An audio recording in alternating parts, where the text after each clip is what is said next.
Are you an active, hygienic person who is looking for an affectionate companion? I'd imagine most people want to say yes to all of those questions, so listen on if you'd like to learn if the vizsla is the dog for you.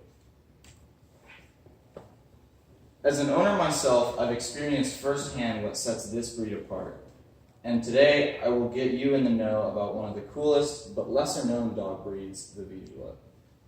So I'm really going to focus on three main points: the history, the traits, and then jobs that working vizslas do. So let's start with the history. Modern vizslas are descendants of the ancient breed of dogs bred by the Warish Magyar tribes that settled Hungary after leaving the steppes of Russia. The original vizslas were hunting dogs often used in tandem with falconry, and over time the vizsla became a favorite of royalty and warlords in Hungary, who shaped and refined the modern vizsla that we know today. After World War I, however, they nearly went extinct and were crossed with Weimaraner and German short-haired pointers and eventually brought back for the most part.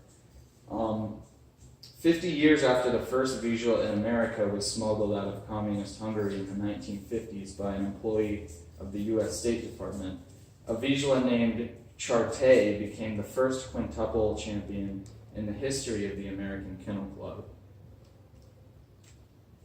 So next I'm going to talk about the traits.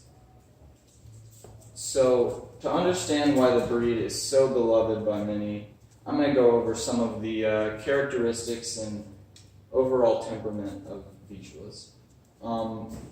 They're known to be very clean dogs for a few reasons. They lack an undercoat and have very short, dense hair, keeping shedding to a minimum, and earning their reputation as one of the best smelling dogs.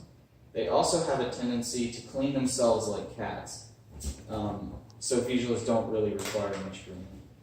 They really only need to be bathed a couple times a year, and when they're properly brushed and wiped with a towel every so often. They're also quite a healthy breed, meaning that their overall physical maintenance is quite low as well. But while they may be low in upkeep difficulty, they more than make up for that with their exercise requirements. Vizslas are known to be one of the fastest dog breeds, capable of running up to 40 miles an hour, and they can require up to 2 hours of exercise per day in very wide open areas, as they are sprinters. Overall, they're very affectionate dogs and bond closely with their owners and family, even kids, earning themselves the nickname Velcro dog. But these dogs aren't just good companions. They accomplish a lot of good work as well. So now I'm going to cover some of the jobs that vizslas take up. They're great hunting dogs, and they're known as gun dogs. They also serve as seeing eye dogs and rescue dogs, also as bomb-sniffing dogs for the Transportation Security Administration. My vizsla, Baxter, isn't much of a hunter, but he works a great deal at fetching all kinds of balls. And you can see him here, a bit goofy. Now that you've heard about the ups and downs of the vizsla breed, it's up to you to see if this dog's lifestyle is the right one for you. And once again, if you're looking for a high energy, high affection buddy with a fascinating history, I couldn't recommend vizslas more. Really the way to go.